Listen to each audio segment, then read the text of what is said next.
So welcome to Veritas Group's webinar, Demystifying Donor Advised Funds.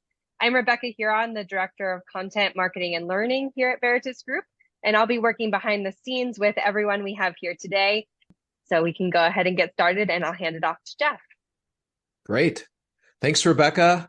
Thanks, everyone, for joining us. I knew this was going to be a hot topic before we started this, but we almost broke Zoom. There's so many people signed up for this. So it's really good because obviously there's been a lot of attention on DAFs, and we're going to get into it and have a great conversation.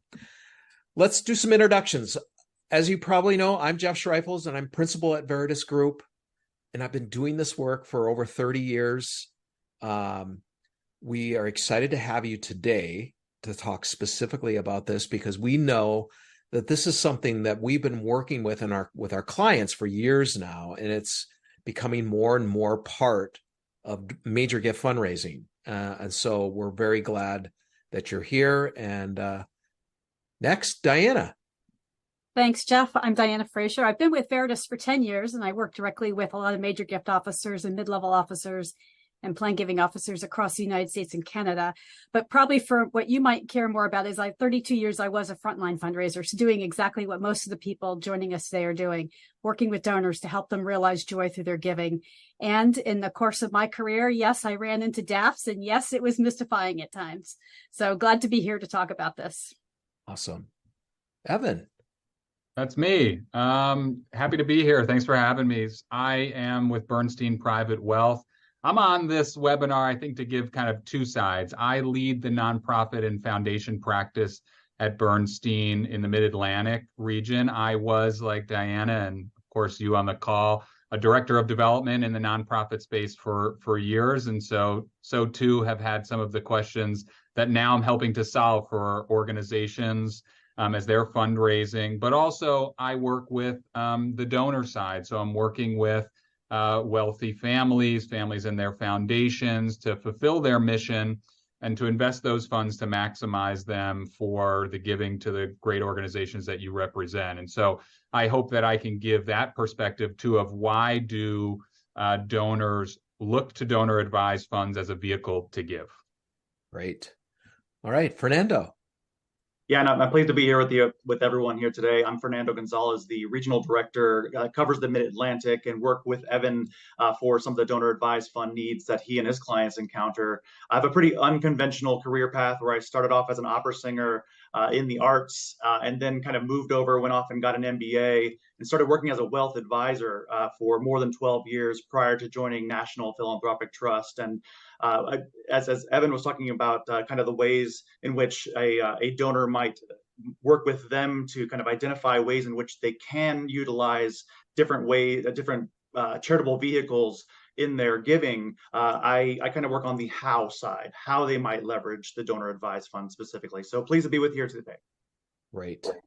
Awesome. Well, I think, Fernando, you're taking it from here.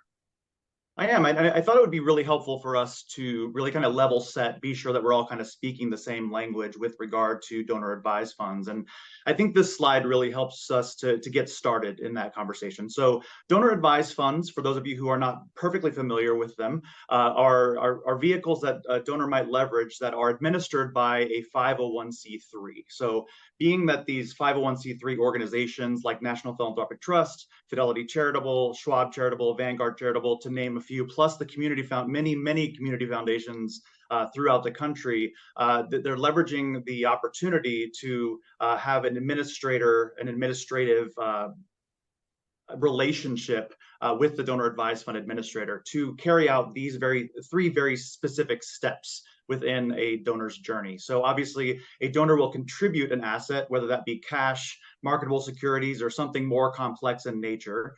The donor advised fund administrator will then accept that gift and then sell that gift.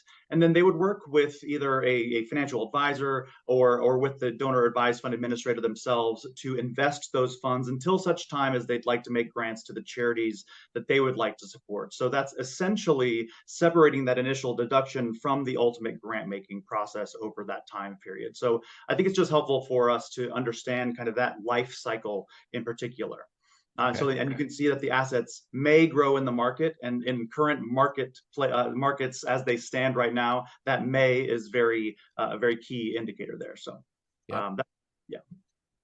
So we want to move on to the next slide, because I think this is where we start to have the conversation around who are these DAF donors. Obviously, we know that these DAF donors, they're a range of wealth levels. So they may have a $5,000 DAF, or they may have a $5 million DAF, or even beyond that. I get the question a lot. When would a donor go toward a foundation, or would they go more toward a private to a donor advised fund? And I don't think that there's actually a black and white answer to that anymore. I think most people are leaning on donor advised fund mostly due to its simplicity, the ability to set it up much more quickly than having to go out and create an entity such as a private foundation, and then to be able to rely on a donor advised fund administrator to carry out all of the actions of granting the funds on their behalf, on the donor's behalf. The average DAF size, if you're not familiar with MPT, the one thing I will mention about us is that we publish what's called the DAF report on an annual basis.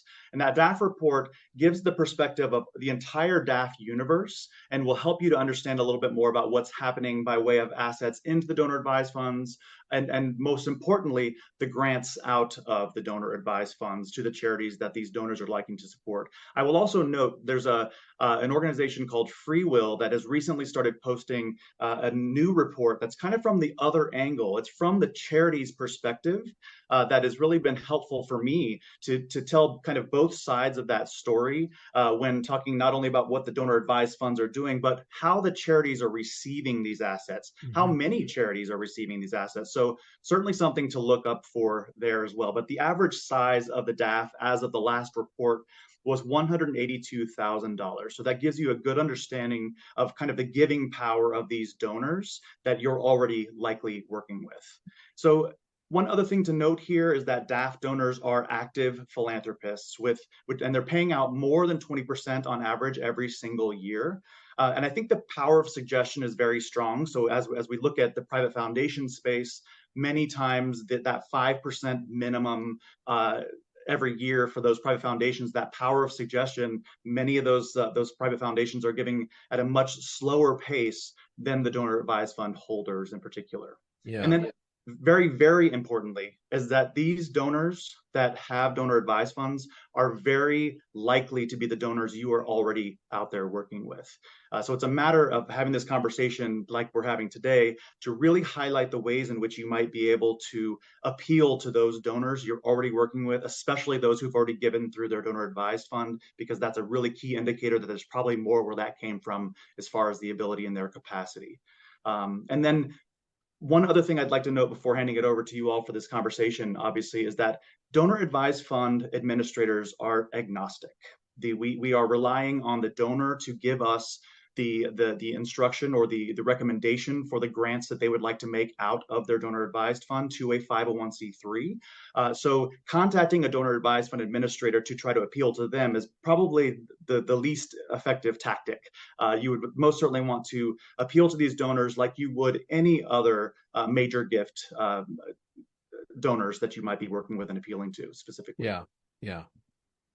And I think that was what we had. As far as demystifying the DAFs, again, are charitable tools that are being leveraged by the donors that you're already working with. But I wanted to highlight the fact that we tend to see them as being recession proof. And I think that that's mostly due to the fact that these donors have already set aside these funds for a charitable purpose. Right. So these funds are at the ready to go as far as being able to implement those in the ways that these donors are hoping to really affect these charities, especially in times when maybe fundraising has slowed because of a recession or something along those lines. So most definitely wanted to highlight that. And then the misconception around the $234 billion in DAFs being fully inaccessible, most certainly not, especially going back to that number of the average flows on an annual basis being 20% plus out of donor advised funds nationally. It kind of tells the story and maybe dispels that myth that the funds are just sitting there, most certainly. So, and then finally, 89% of nonprofits report that they have received a grant from donor advised funds in the past 3 years. Again, that's a very good indicator that there's more assets where that came from that particular donor. So finding a way maybe in your CRM system to note that this this check came from Fidelity Charitable or from this local community foundation's donor advised fund with soft credit to that particular donor, most certainly something to flag, because that's a new appeal, a new way to appeal to that particular donor. So I've already said plenty, so I wanted to make this more conversational and lean on Jeff, Diana, and Evan. Okay. So I think we're all trying to figure out as fundraisers, how do we reach these donors with DAFs? And is there a difference with DAF donors versus regular donors? So you have these 5 steps here to succeed with them.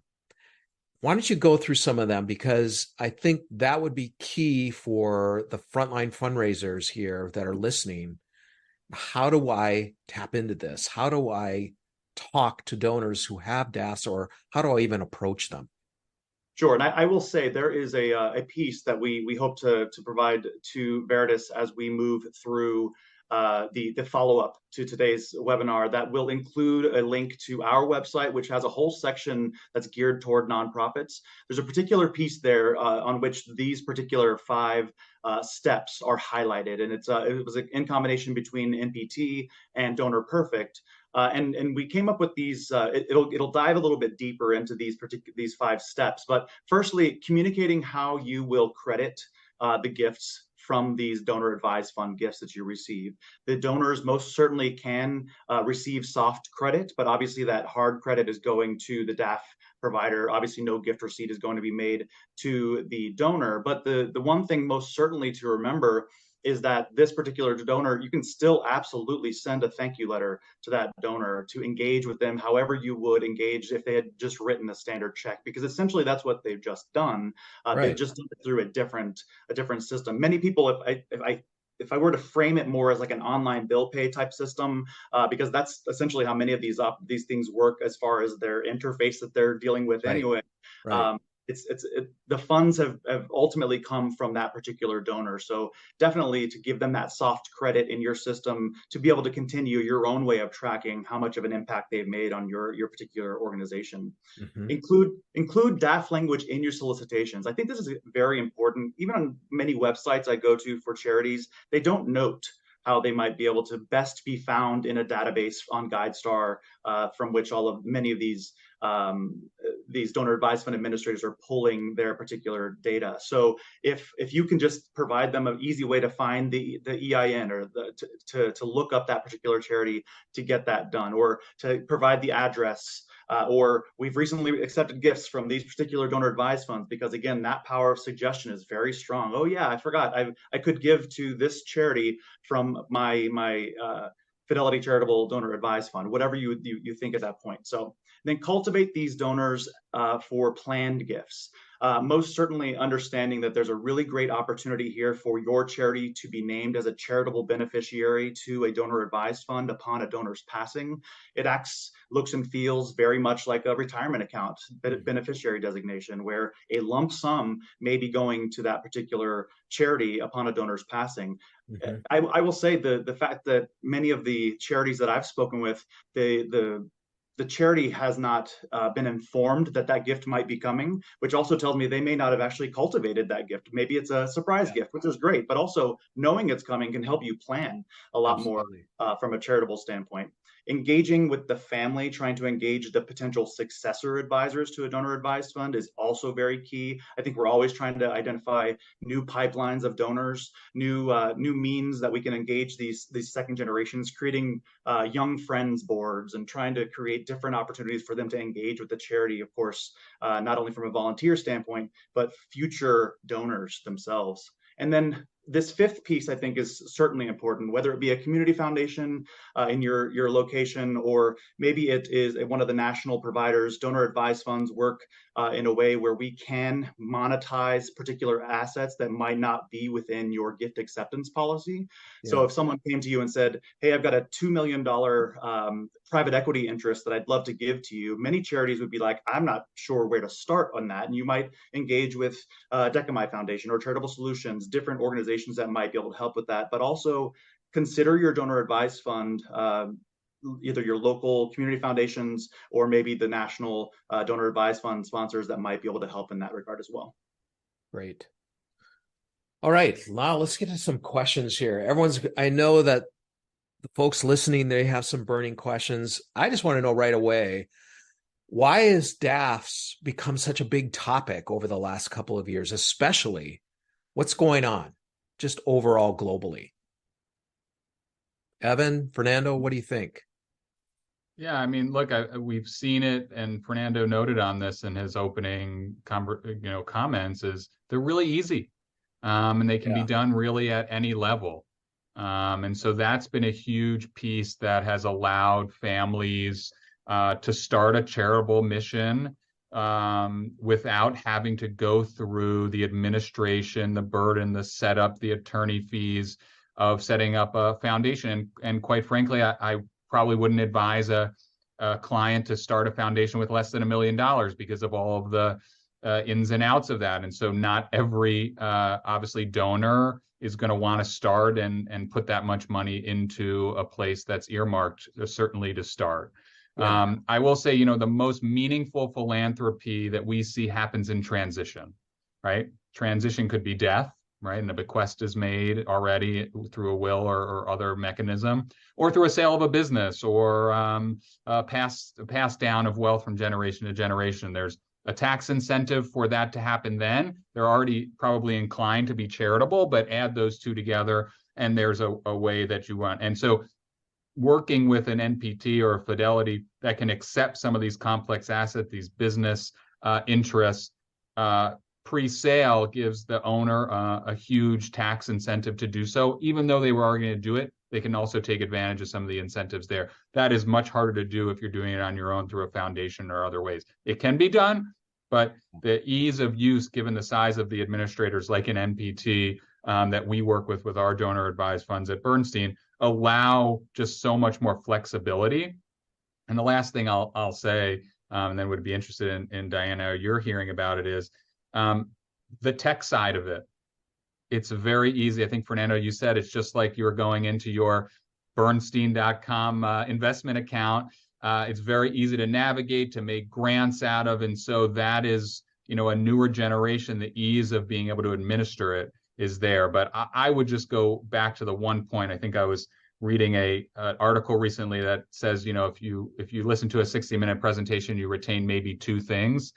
Yeah. I'll give you one, not to think that you're not all capable of retaining two things in this. But the one is that behind every donor advised fund is a donor, and you have to cultivate that donor, who are my clients, in order to build that relationship over time. And so typically the question that I would ask is, how do you typically give? And that should open you up to be able to get a sense of, do they have a foundation? Do they have a donor advised fund? Are they writing checks? Do they give appreciated stock? So it opens that conversation up and allows you to be able to more understand what's their easiest way to get funds to you. And then you can kind of share your knowledge around donor advised fund and how to accept gifts. Yeah. Yeah, just to jump in here. Absolutely. I think it's the ease of setting it up is why donors are choosing it. I think it also gives them the option, if they do have a windfall or they have a significant amount that they've either have available to give away in a year, or they want to kind of collect dollars, so to speak, for several years. This is an easy way to do it in a DAF, and it defers their decision to allocate it to or direct it to in the charities. And they may want that time, and they may want to be more thoughtful, or they may want to, as you think about a recession time period, they may want to think about their giving to help a charity through a recession in the economy, and where their own income might go up and down, but their DAF is going to help them go that pathway. On the flip side of this, though, is the charity, and that's where some of having been there in that seat, it can be very difficult. You might get quarterly payments from Fidelity, and there might be 150 donors on there, and now they've got a soft credit 150 donors from that one thing. Now, I've seen the chat, it's flying all over the place about soft credits. From a CRM perspective, whatever you use, whether it's Salesforce or Razor's Edge or Donor Perfect, soft credits is often a nightmare. It's difficult from the end user to really track and understand what's happening with your donor. Some CRMs, the IT team is not really willing or able to make the changes in the CRM to make that visible and clear and transparent to the end user, the major gift officer. So they see their donors giving $50,000 a year and suddenly it drops to zero. But really it starts soft crediting over here. But if their tracking isn't there, it looks like they've lost a donor. I have personally been the recipient of letters from Donor Advised Fund, and you don't even know who the donor is. It's anonymous. Now what do you do? Meanwhile, your donor may not realize that they accidentally checked the anonymous box or it defaults to anonymous. So they don't know that you don't know, and they're getting kind of ticked off that you haven't thanked them. So these are all, on the flip side, while it's easier for the donor, it's more difficult for the organization. It just absolutely is. So that's some of the stuff you're going to see bubbling up in the chat and the questions I've seen there. Diana, isn't that a CRM problem? It is and it isn't. Yes, ultimately it is a CRM problem. But remember, most CRMs are built for direct response. That's the biggest volume of transactions. Yes. And when you come to major and planned giving, which is fewer in volume of transactions, but bigger in the dollar, it's helping your IT team or your CRM team to understand, please pay attention to the dollar volume, not the transaction volume, so that you get the time you need to work through these problems. That's often what you have to do. You have to have that hard conversation. Yeah, you're right. This is not 555 million transactions a year, but these 55 represent $4 million or, whatever it is, and you have to give the scope and the reason for your IT team or your CRM team to pay attention to you. And the fundraisers, the end user, they're not even having those conversations. So they've got to bubble that up to the DOD or to the vice president of development or whatever your leadership chain is, and really talk about that so that it's clear, because you've got to solve these back end problems on the CRM to make this work. Because I've seen the chat. Some people are, to avoid this problem, here's what's happened, Evan and Fernando. They're now hard crediting the donor with the DAF gift because at least they can see what's going on. Well, that creates a problem in reporting. If that donor gets audited, it's going to look like that donor gave a tax deductible gift to the charity, and they did not. The tax deduction resides with the DAF. So like all kinds of crazy gets started because we're trying to work through this and ultimately honor the donor. That was very passionate. As you can tell, I've lived it. Yeah.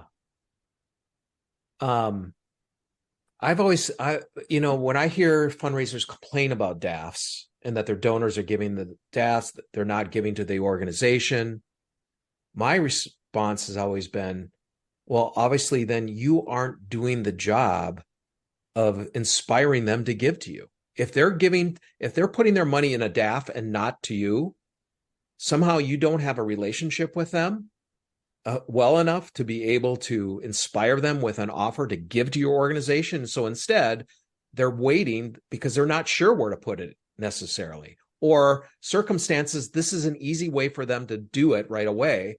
So your job as a fundraiser is to inspire them to get it out of the DAF and into your hands. Right. And instead of blaming the DAF, you need to look at what are we doing cultivating and stewarding donors well.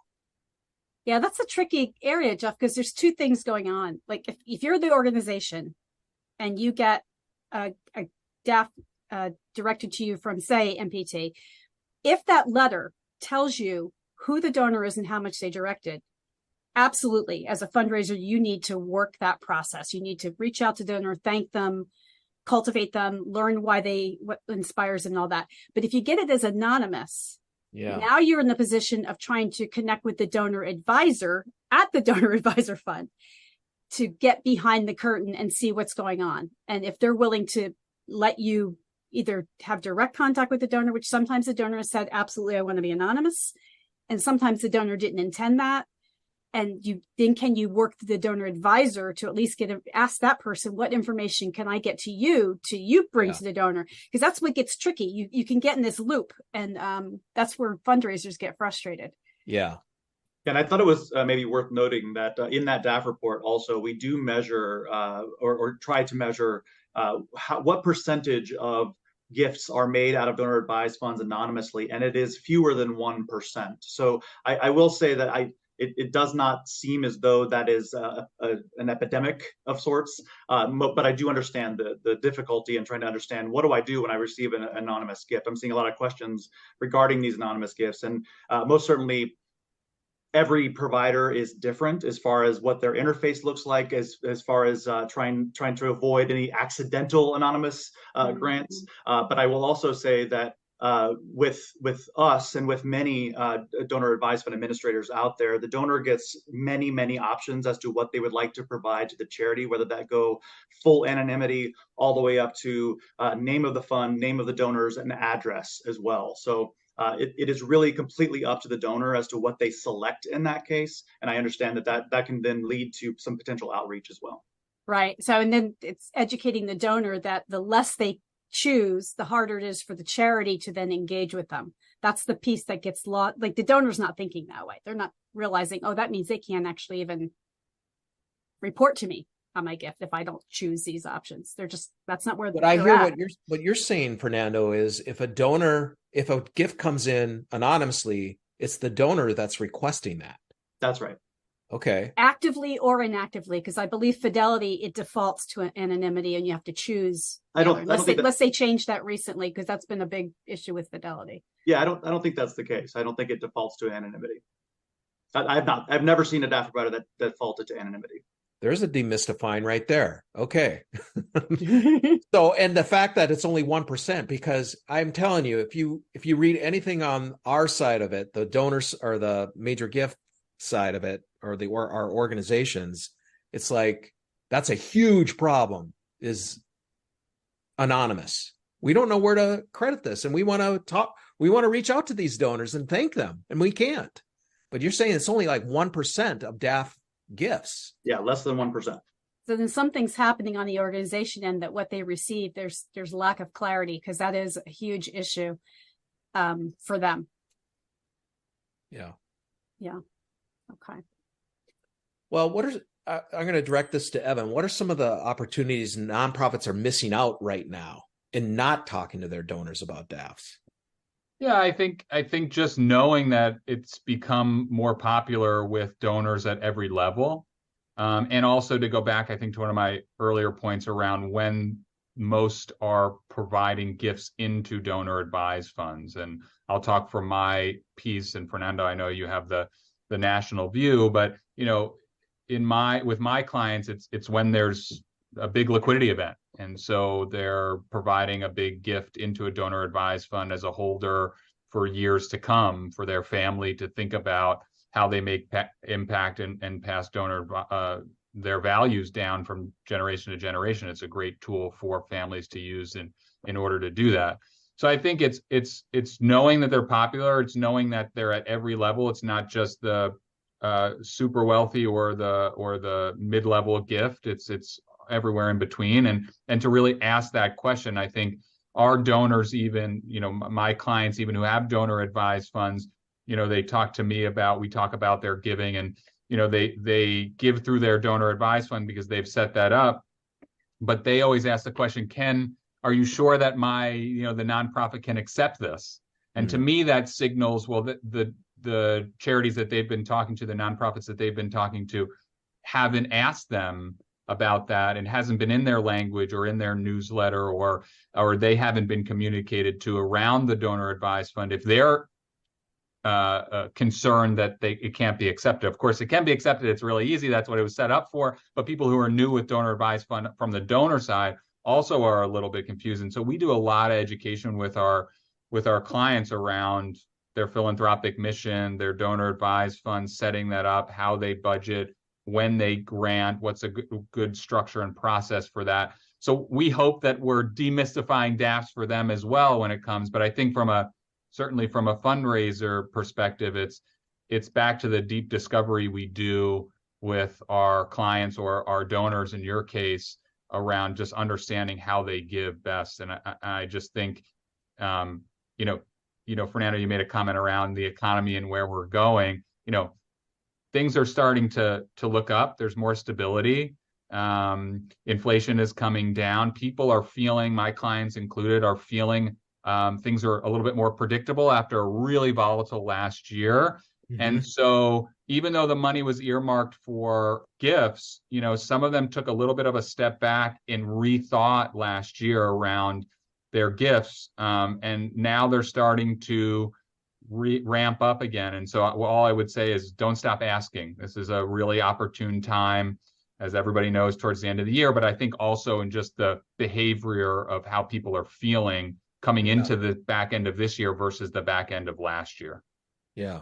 Real quick housekeeping thing here, Jeff. I think Rebecca's asking you to take the slide down so she can, I think, possibly feed something to us. I'm not entirely sure.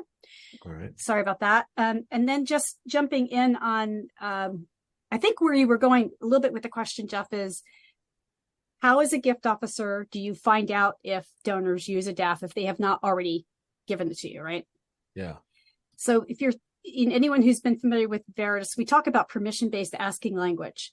And I think this is a great conversation to have with a donor and ask them, are you open to talking about your philanthropy and the ways that you give? And if there's any other ways I could be helpful with you in that, or along those lines. I think you have to ask the question just outright, but in a way that is permission-based. Are you open to talking? Would you consider having a conversation about? I'd love to engage more and understand what your philanthropic goals are. How are you trying to make an impact over the next several years? If you ask that kind of question, you're going to unlock the kind of response that says, well, we, give cash gifts. We use a donor advised fund. We also use stock, whatever it is, things that you didn't know about because it hasn't come into you. On the flip side of that, if you're anyone on the IT CRM side of things, find ways in your system to make it super easy to understand how donors are giving. Is it stock? Is it DAF? Is it whatever? Because that way, from a gift officer, strategically, you want to think about your donor advised fund donors and think, you know what? They really are charitable. They are philanthropic. They would not have bothered to do this if they didn't want to have an impact. That's going to help you think strategically. Are you asking those donors to consider doubling their investment this year? Are you asking them to consider a bigger project? Right now, the donor may come back and say, I can't do that all in 1 year. But if you're limited, you see $5,000 DAF. Oh, well, they're a mid-level donor to you, probably not somewhere else. Or, you're not asking the questions to get them to think a little differently, which kind of leads into a question for Fernando and Evan that I have. With $234 billion sitting there on assets under management, not yet directed, and even with a 20% give out rate, which is phenomenal, that's a big gap. What do you think is holding back donors from giving more of that 234? Because the assets under management is growing every year. It's growing every year. I think the contributions are just outpacing even that grant making number, and that's really what's leading to that. And so I would just say, what I'm starting to notice, and this kind of goes back to something Evan was just speaking to, as far as when is a donor leveraging a donor advised fund. The private markets in particular right now are still very robust and pretty much have been for the past several years. Valuations have gone really high, lots of M&A transactions happening.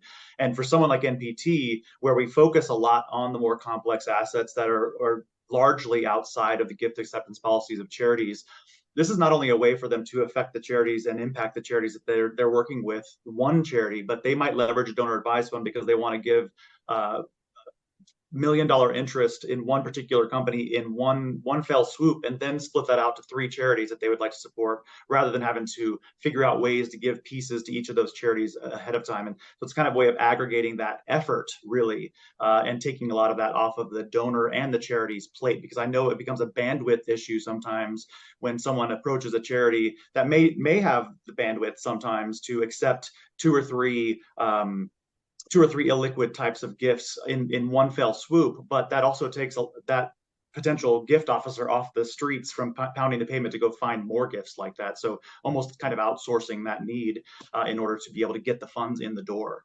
So we've been partnering with some universities, for example, in that regard. They have very large gift planning offices. However, they would rather be pounding that pavement and speaking with donors rather than processing the gift itself. And so that's been another way to leverage that. And kind of going just back to what Diana was mentioning is I just think it's trying to understand the motivations of the donor. That impact conversation is so extremely powerful. And when you err on the side of all the technical side of things, it really takes that's where the donor advised fund can kind of be leveraged for that piece. Yeah. Rebecca, what are the questions we have out there from our audience? Oh, we have so many good ones. I've got 33 in the queue. So keep putting them in there. I did see some people put some questions in the chat. I will do my best to go back and find those if I get through all the ones in the Q&A box. But if you could please put them in the Q&A box, that would be excellent so we don't miss any. Let me get up here. So we had a great question from Constance about when they have instances where they do get a contact at the DAF, and those are the ones that they really are connecting with. Is it worthwhile to build a relationship with those people, and how do you do that in a meaningful way? I can say no. I don't think that's a high value activity for somebody to reach out to somebody at a donor advised fund. They're working with the donor to fulfill that donor's wishes as far as their grant recommendations, and the donor is really the most high value contact in that case, for sure. Yeah, I will say, I'm on the other side of that. I will say it's hit or miss about talking to financial advisors like myself. I am steeped in the nonprofit and foundation space, working with charitably inclined clients. So if you see one of me at a Association for Fundraising Professionals, that's probably the financial advisor you want to talk to, because they probably have clients that are in this space. Now, not all of my clients are coming to me and saying, hey, I'm passionate about education. What are the education nonprofits that you work with, Evan? Yeah. As a start. That's not a question that comes to me often. We're not philanthropic advisors, Right. And we're not gatekeepers to their philanthropy. But there are people out there who focus in the area like myself, where I have more charitable clients because that's the space I'm passionate about and like to work with, and that's where I'm known. And so that can be, I can be helpful at times, but I think it's less, the effort still goes directly to that donor. You still have to build that relationship. Yeah. I am not going to be, if you have a relationship with 20 financial advisors, it's probably a lot of time that's not going to get you anywhere. And certainly I remember as a development director calling up MPT Fernando, and I didn't get anywhere either. And rightfully so, right? They're not the ones making the decision, and that's not their role. And I will add two things to that. Obviously, if you have a donor advised fund that might be administered by a local community foundation, there are folks at the community foundation who work in the programmatic side that could be good contacts. They're just obviously not necessarily, they could be, and dependent upon where that actual community foundation is and what their overall rules are internally, they may be able to have some sort of appeal or some ability to move that through. But I would say that the national sponsors especially are completely agnostic in that piece as well.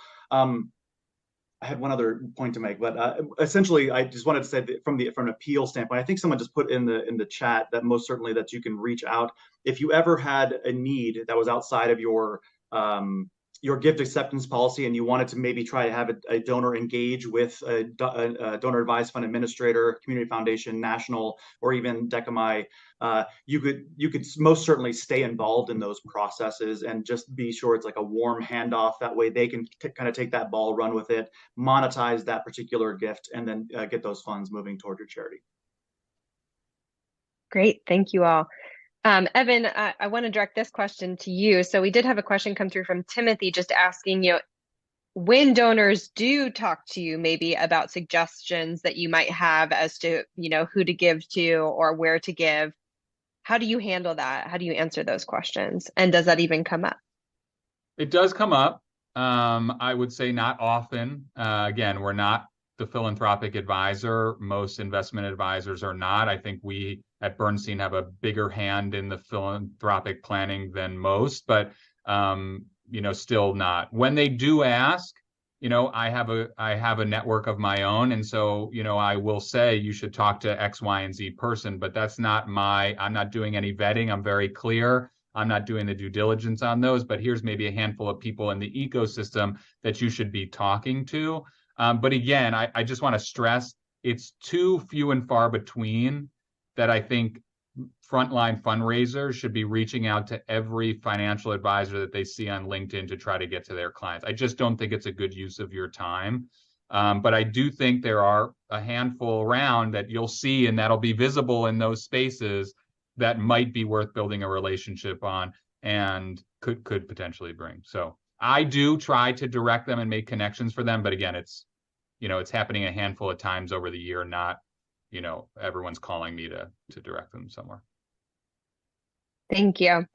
We had a couple kind of like practical questions just about how DAFs work. So I'm going to kind of bundle them together. So there was a question about, do DAFs have a minimum yearly distribution requirement? And then also kind of related about like if somebody's giving monthly through a DAF, is there some sort of monthly minimum? I can speak from the perspective of MPT, but I will tell you it's pretty similar throughout the industry. From a minimum standpoint, to the monthly question first, every DAF provider has its own minimum grant amount. For us, it's $250. For others, it may be 50 or another number. It just depends on the actual capacity of that particular organization. With regard to the minimum payouts, there is no minimum payout, but most DAF providers have what's called a minimum account activity policy. Ours at MPT is at least one grant every 30 months, and every other DAF provider will have their own. And so most certainly if a donor is getting to that 24-month mark and they have not made a grant out of the account, we start to do outreach to them, asking them which charities they would like to support to encourage them to move those funds. There's a question that Kate is asking that I want you to respond to, because it makes me wonder how much education you give to the donors about how they can use their DAF. She's asking this, or she's saying this: we know that DAF gifts aren't to be given for memberships or gala tickets with valued benefits. We do endless donor education about that, but find that the DAF checks keep coming for those purposes. Do you have any advice for how to handle this? Because it puts them in a tough spot where they have to tell the donor, hey, we can't use that, and they get all upset about it.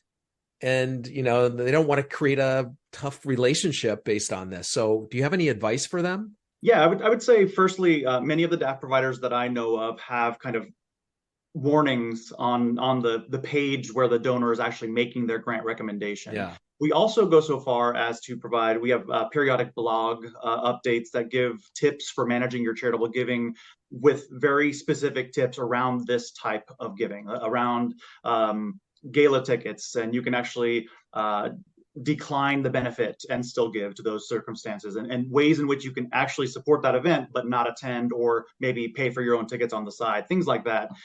So different ways in which we can still engage with the charities through the donor advised fund, but with avoiding that personal benefit, which is what's preventing those grants from being technically legal by IRS standpoint. So we also have just a piece, and this is all on the website. You can find the tips for managing your charitable giving, as well as the blog posts, which is our way of educating not only the donors who are giving to the charities, but also a charity could go and look at those just to be able to give and provide that sort of education back to the donors that are trying to support the organizations in this way. Mm-hmm. More questions? Great. Thank you for jumping in with that question. That was on my list to get to too. So we've had a couple of questions just about like language. So we talked about that a little bit earlier in the conversation of how you can start incorporating language and where you can start incorporating it. So I've had a few questions of, should I put something in the PS of my email to say, like, if you're interested in this, contact me to talk more. I know Diana shared a few things too. So could you all maybe talk a little bit more about how to start integrating that into communication, appeals, touch points? Are there times of year that's better to talk about those sorts of things? Well, you can certainly, on your website, you should hopefully have a ways to give section where you're putting IRA and stock. And you might think, I don't need to put DAF there because isn't that common sense? Put it there, because a donor may be going through and looking. If they don't see it, they may actually think, oh, well, they don't because it's not listed. So something that simple. Major gift, you should be having the conversations and talking with people, but you could start building awareness on your direct response replies and note that they can give through stock or DAF or IRA, required minimum distribution, the charitable qualified charitable deduction, the QCD, the RMD, the IRA. It's too many alphabets. We don't make it easy. Yeah. But just making it aware. Somebody else put up the widget. If you can, through a third party, have a widget on your website that makes it clear that you accept DAF gifts. Those kinds of things help. Yeah, I mean, look, I've seen organizations, and my clients included, do webinars on smart giving or on demystifying DAFs, and try to collect their donors on something that they want to learn about. Many of them who have DAFs and are looking to make charitable contributions, and to try to get them around a table to talk about these types of things. What's the most efficient way to give? What do we need? How do we do it? And so I think being a thought leader in that space and talking about it and having some information around it beyond the newsletter or in the individual, and seeing peers who are doing it, has been helpful. Certainly takes a little bit more work to get people around the table and to come out to an event or a webinar or something like that in your end, but it does put you in a further spot as a thought leader in the space who knows how to deal with donor advised funds or other vehicles. And you can always bring in somebody like myself, or I'm sure somebody from the local community foundation, to talk about that too. So it's not just you. And I've seen that be pretty successful as well. Yeah, and I think Evan stole my thunder a little bit. I was going to mention that event-based type of a fundraising effort. I recently, actually, in Northern Ohio, I think we were at a Catholic high school where the gift officer brought in all of their best donors and a wealth advisor, and also myself. And the wealth advisor would speak to ways in which they can impact the charity utilizing a trust, or maybe they can leverage a foundation in this way, or maybe just a life insurance policy designation, beneficiary designation. And then I was able to get up and speak to some of the ways they could leverage a donor advised fund to affect the charity and try to impact the charity. The benefit of that, of course, was not only to potentially get a donor to maybe open another donor advised fund, but also to find out who already in the room had a donor advised fund that gift officer didn't know about. So it was a way of almost doing an unofficial poll to find out a little bit more about the donors you're already working with in those cases. At the wine and cheese event at 5 o'clock, we were done by 7, and we learned a lot about 3 particular donors that the gift officer was not really well acquainted with, as far as a little bit more of the technical side of their giving. Great. We have a bunch of questions about the stewardship process with these donors. I know we touched on that a little bit earlier, and how that can be really challenging with crediting issues, and certainly with the anonymity issues. So I kind of have this as a 2-part question of, and Diana, I would love for you to speak to just how we really coach our clients on the stewardship of donors that are giving through donor advised funds. But then also from Evan's perspective, and Fernando too, if you do have an anonymous situation, can you send information to the sponsor, to the donor advised fund administrator, that they can pass on to the donor? Is there some way that you can kind of get information to the donor if they do want to remain anonymous? And that's going to be case by case by every donor advised fund administrator. It's worth sending that if you would like. If something comes in anonymously and you would like to send that thank you letter and ask them, please forward this to the donor if you can. It would not hurt by any means. Certainly make it as easy for them as you can in the way you package anything that you're putting in the mail that you're sending to the donor advisor, so that it's easy for them to then send it on to the donor, right? You don't want to send this gigantic box what are they supposed to do with it, but think it through. You've got your envelope, and give them the courtesy of the envelope to forward it with the postage on it, something like that, so they don't have to stop and make it all happen. So that's a simple thing you can do. Going back to the stewardship issue, really, it's no different than any other donor that you're stewarding. You're relaying back to them. If they've given the gift, you want to show them the impact of that decision, that investment they made through your organization. So use that impact language after a gift is received as part of your thank you. And then just say they gave a very large gift. You received a $500,000 gift right at the beginning of January. Well, in 6 months, is there a way to do a 6-month impact report? Certainly by year end. So think through strategically, how do you report back after the gift is received?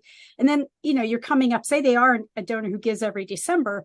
In that period leading up, make sure you've been making the case for the need. Remember, you always have to have the problem. What is it you're trying to solve? Is what you're doing a believable solution? And then the donor adoption, asking them to participate together with you in that. You have to do that leading into asking for a gift, whether it's a donor advised fund gift, a stock gift, or whatever instrument they use, or an old-fashioned check, which I still use sometimes.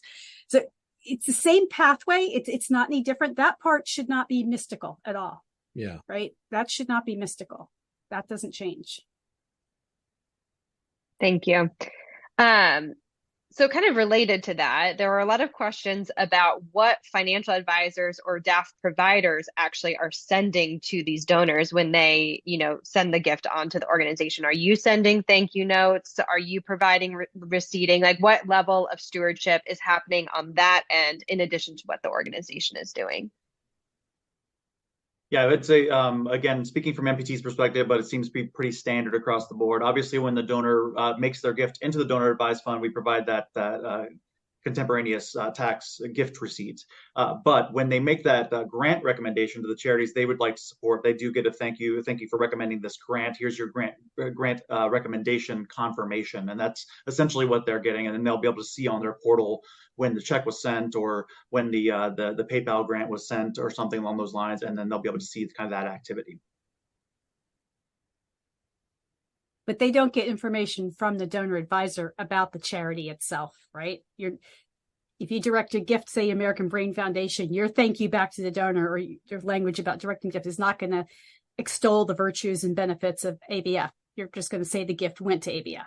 That's right. Direction. Right. Yeah, and if there was a grant purpose listed on there, that would all just be noted on there as far as kind of more of a confirmation as to what they provided to us. Yeah. So all the content is up to the organization, the end recipient. Correct. Great. So there are several questions about kind of plan giving side of DAF. So one person was just asking generally if we could speak to, how donors can use DAFs in their plan giving gifts to an organization. Then one person did specifically ask, is it possible for the charity to be the direct beneficiary of a DAF, or is it always allocated to a person?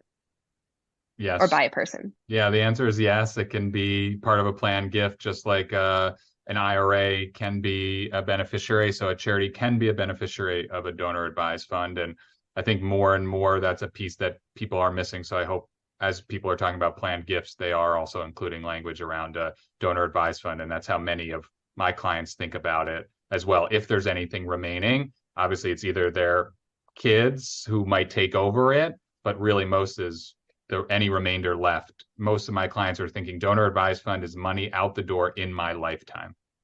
Yeah. Yeah, I would just add that for those that are on the other side of that and thinking this is something that I'd love to leave a charitable legacy for these particular charities, there are various capabilities with different DAF providers, but some will be either lump sums all at once at the donor's passing, or some of us, including MPT, have an endowed option where they can select, we'd love 5% of this account to go out or 10% of this account to go out over the next several years until the funds are exhausted. It creates a little bit of a longevity to those funds coming your way, because we found that some of these, especially the accounts that are on the larger side, they may actually start to affect a public support test if they give it all at once at a donor's passing. So they will spread that out over a period of time. Rebecca, you asked a question about timing that I don't think we actually picked up on. Is there a good time of year to talk about this, right? Mm-hmm. Well, because the donor's making the decisions, any time of year is good to talk about a donor advised fund gift with a donor. You're not restricted that way. But if you're looking for a way to jump in the pool and you haven't done this yet, I highly recommend early October to have that conversation, because many families are going to make decisions together as a family around Thanksgiving. And so if you start that conversation early October, you might come into the window when they make decisions together. And you can tie it into, if they're regularly a stock donor, I highly recommend that this time of year, you push out your brokerage information, make it easy for your donors so they don't have to go, oh, I don't remember, what I did last year. But you can tie those two messages together, right? You could say, I know you've given stock in the past. You want to make sure that you're aware this is brokerage information. And by the way, if you would like to use a donor advised fund this year, a link. Yeah. Early October would be a great time if it's your first time putting your foot in that pool. Yeah, and I would also go ahead, Fernando. I would also say, just in the beginning of the year, many people are starting to think about their estate planning, their tax planning from the year prior. They're meeting with their advisor, their trust and estate attorney, their accountant. And so these things can come up in conversation. Perfect. I heard a donor advised fund is maybe a good tax, so they might be thinking about that in a different way. So that beginning of the year to kind of mid-January to mid-February, as they're getting their tax information together leading up to that April 15th deadline, can be a good time to talk as well. Yeah, and just to add on to what Diana was mentioning around the kind of the later part of the year, the donors right now in September are starting to think about what kind of impact they'd like to make in the current fiscal year of many of charities and try to get these checks out by a certain time. So we try to highlight, we would need to, if you would like to make an impact with this charity and like these funds to be received by this year, the 29th is the last business day of the year. We would like for your grant to be entered by this particular date so we can make sure that we get it in the mail with plenty of time, obviously. So that's something that, because donors, even though they've already got their own tax deduction, they still want to meet those end of year deadlines for the charities in many cases. And we've got banners all over our website that tell them, especially for international grants, please get those in now because we're coming up on some deadlines on that. Yeah, good. Great. Well, I know we only have a couple more minutes. I want to just try to sneak in a few more questions if possible. So we did have a question come in, just really trying to understand, like, if I'm in a conversation with a donor and they're maybe talking to me about the idea of a DAF, but they haven't started one yet, how do I navigate that as a fundraiser? How do I advise them and connect them? What is my role in that process? I would, and Diana, you and Jeff and Fernando could say, but in my opinion, I would say, why don't we get in a call with your advisor? And let's have this conversation, right? You want to be involved in that conversation. You want to be a connector in that conversation. If they don't have an advisor, maybe you have one in your ecosystem you could connect them with. That would be a good thought partner around that. But I think that's really the people who are going to be able to assess their tax implication on that. And their financial advisor is going to be helpful in sizing that gift to the donor advised fund. And so the accountant and the financial advisor are probably the two people that I would potentially bring into that conversation and ask who that is. Then you get a nice conversation with that person as well, and you can be a facilitator of that. Yeah, that's where I would go to. Now, if they say they don't have a financial advisor, they don't have a CPA or anyone that they work with, I mean, you can point them to the large ones, right? And someone there will help them work it through. So, but I'm sure you have a board member or another donor who's in the space that could be helpful in doing that. Yeah. Wonderful. Well, I know at the beginning, I mean, you said, people remember kind of two things. So I know we have four of you. So maybe we'll try to get you to remember four things, and you can each say kind of your last statement or last thing that you want to leave people with as we wrap up the webinar. I can go first. And there's one thing that I always mean to say when I'm in these conversations, especially with charities, that whomever opens the checks and processes the donations at your organization is probably super, super important in the donor advised fund processing, because they can be the ones to see that this check came from a donor advised fund and help the gift officer to understand that piece of it is going to lead you down a path that I think is super important with every individual donor that you're working with specifically. So that's the one thing I would leave you with. Evan? Well, I'll go back to my original. You got to make the connection with the donor and use their advisors to potentially leverage that, but it's really got to be direct. That's the best way. And it's asking those permission-based questions to really uncover that. Yeah, and I would say if you're talking to donors who have donor advised funds or expressing interest in that, do not limit yourself. Bring opportunities for that donor to consider, and think big. Just think big. Don't make decisions for your donors, whatever you do. Don't think, oh, they can't do this or they can't do that. Ask what they want to talk about and bring them a big, bold vision. Yeah. I would say if you're worried about, oh, the donors are putting all their money into DAFs, they're not giving it to us. I go back to this, and that is, are you inspiring your donors with offers that make them want to give to you? And if you are, they would be putting tons of money into DAFs. They would be supporting you ongoing because you've got the relationship, you know their passions and interests, and you're relating them, those passions and interests, to all the great programs and projects that you have and inspiring them to give. So that's the key. Always going back to knowing who your donor is and having those conversations with the donor. And if they give through out of a check, out of a DAF, out of stock, doesn't matter. Are you inspiring them with offers? Because ultimately, you want your donor to find joy in their giving. Where it comes from, it really doesn't matter. It's, are you helping them find joy in their giving? Awesome. Well, thank you all so much. And thank you to everyone who hung on for an extra minute. I know we are just past the hour. But I just wanted to say a big thank you to all of our panelists today. This was phenomenal. We're getting some great comments about how helpful this was. So thank you, thank you, thank you. As a reminder, we will be sending a recording of this webinar out later today. We also have in some of our follow-up emails Evan's contact information and some links to resources from the National Philanthropic Trust so that you can be on the lookout for those to continue your learning. And if you have any questions or any way that we can help you here at Veritas, we would love to do that. You can reach out to us on our website or just email us at hello@veritasgroup.com and we would be happy to help you. So thank you all so much. Take care.